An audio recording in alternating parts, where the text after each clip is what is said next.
Supreme কোর্টের appeal বিভাগে অবসরপ্রাপ্ত বিচারপতি শামসুদ্দিন চৌধুরী নিজেকে তিনি প্রবাসী মুক্তিযোদ্ধা বলে দাবি করেন। কোটা সংস্কার আন্দোলন নিয়ে সম্প্রতি একটি বেসরকারি টেলিভিশনের টক শোতে উত্তেজিত হতে দেখা গেছে তাকে। সেই টক শোতে বিচারপতি মানিক উত্তেজিত হয়ে বেশ কটু কথাও বললেও ধৈর্যের পরীক্ষা দিয়েছেন উপস্থাপিকা দীপ্তি চৌধুরী, যার কারণে সামাজিক যোগাযোগ মাধ্যম থেকে নেটিজেন সবাই তার প্রশংসায় পঞ্চমুখ। তবে সেই ঘটনা এখানে শেষ হয়ে যায়নি, বেরিয়ে এসেছে সেই টক শোতে ঘটে যাওয়া ক্যামেরার পিছনের চাঞ্চল্যকর কাহিনী। আপনার কোনো অধিকার নেই আমাকে রাজাকারের বাচ্চা বলার।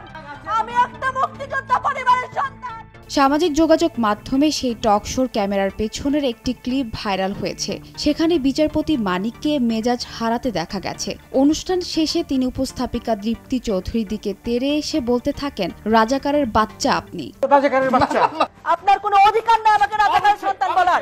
এভাবে তিনি বারবার বলতে থাকেন। কয়েকজন থামাতে গেলেও তখনও তাকে দেখা গেছে বেশ উত্তেজিত, রাগান্বিত।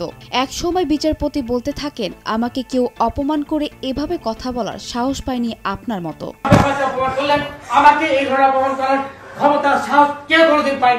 বিচারপতি মানিকের এমন ঔদ্ধত্যপূর্ণ আচরণ দেখে তখনও নিজের জায়গায় বসেছিলেন উপস্থাপিকা দীপ্তি চৌধুরী। সেখানে বসেই তিনি বলতে থাকেন, আমি মুক্তিযোদ্ধা পরিবারের সন্তান, আপনি আমার সাথে এভাবে করে কথা বলতে পারেন না।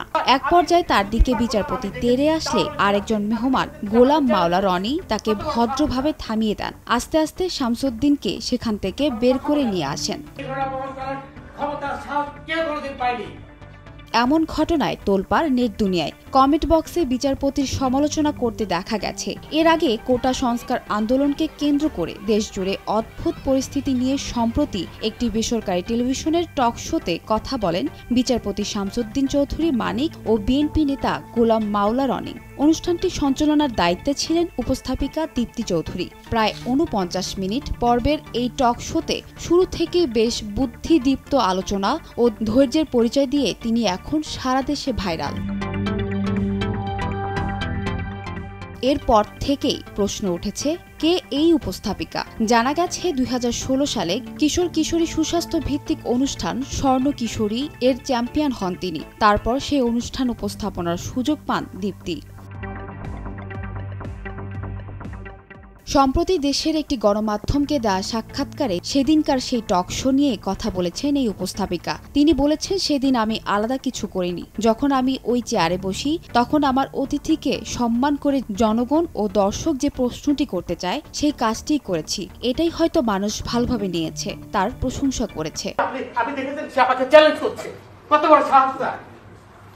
টক শোতে উপস্থিত অতিথির প্রসঙ্গে এই উপস্থাপিকা বলেন, আমার বাসায় বা অনুষ্ঠানে যে অতিথি আসেন তিনি আমার জন্য সর্বোচ্চ সম্মানের, তাকে আমি সর্বোচ্চ সম্মান দেওয়ার চেষ্টা করি।